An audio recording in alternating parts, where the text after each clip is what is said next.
Shalom, shalom.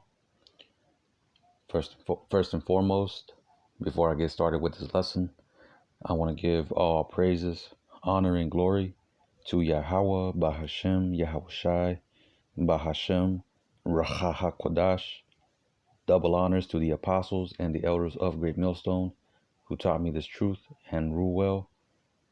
Peace and blessings unto the hopeful elect, pushing his word throughout the four corners of the earth in truth, righteousness, and sincerity. To you I say shalom. This is your brother Yeshaya coming at you again through the spirit and power of Yahweh Hashem Yahushai.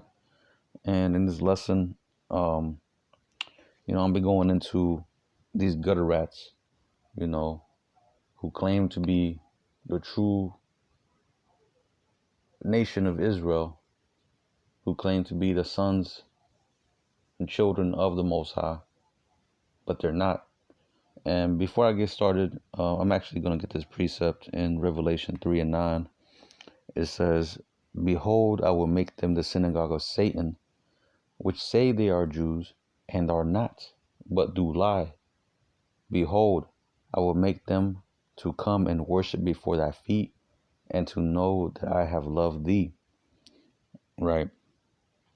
So, again, this is speaking about these gutter rats, who are claiming to be the nation of Israel, claiming to be the Israelites, but are not, Now that precept, we use it for this, use it for these gutter rats, but also that's talking about Israelites, true Israelites that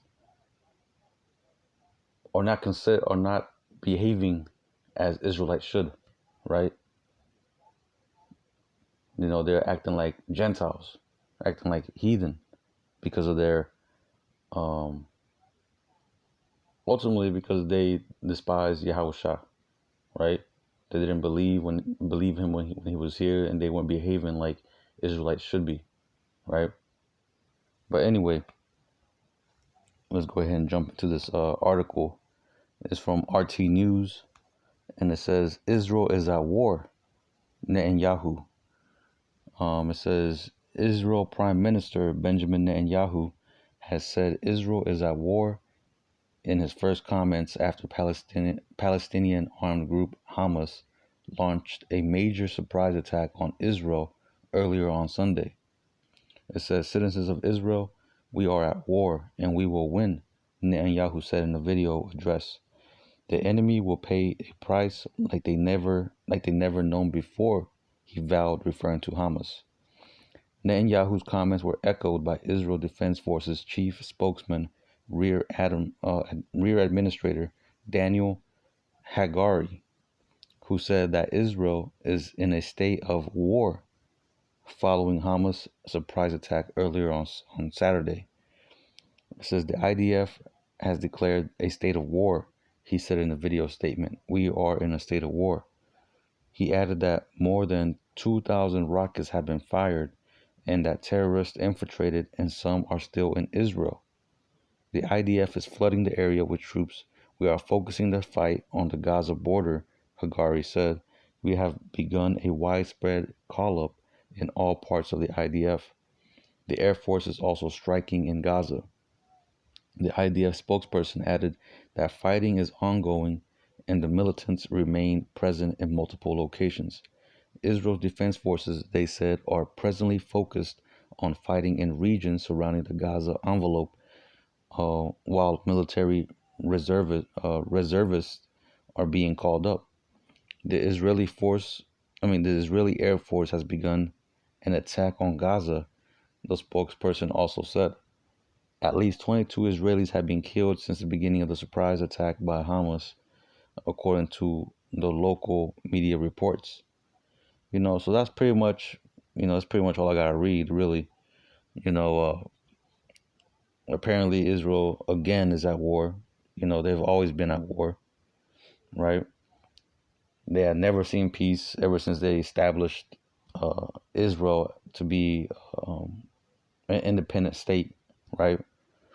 But from here, I want to go ahead and touch on this Balfour Declaration, right? Pretty much the beginning of these gutter rats going into the land and establishing the land of Israel as being their homeland, right? But this is from Britannica.com. It says the Balfour Declaration um, pretty much was started at November 2nd, November 2nd, 1917. It says a statement of British support for the establishment in Palestine of a national home for the Ish people, right? And from here, I want to jump down. Let me see. Yeah, I'll jump down right here. It says the Balfour Declaration issued through the continued efforts of Chaim Weizmann and Nahum Sokolow, Zionist leaders in London, fell short of the expectations of the Zionists who had asked for the reconstitution of Palestine as the Ish national home. The declaration specifically stipulated that nothing shall be done which may prejudice the civil and religious rights of existing non-Ish communities in Palestine. The document, however, said nothing of the political or national rights of these communities and did not refer them by name. So pretty much this is this Balfour Declaration was really just a sheet of paper and an agreement that Britain made with the Palestinian nationals to transport these immigrants, these Ish immigrants, over to that land, so that way they can be, so that way that can be their land now, right? So let's jump down a little bit more.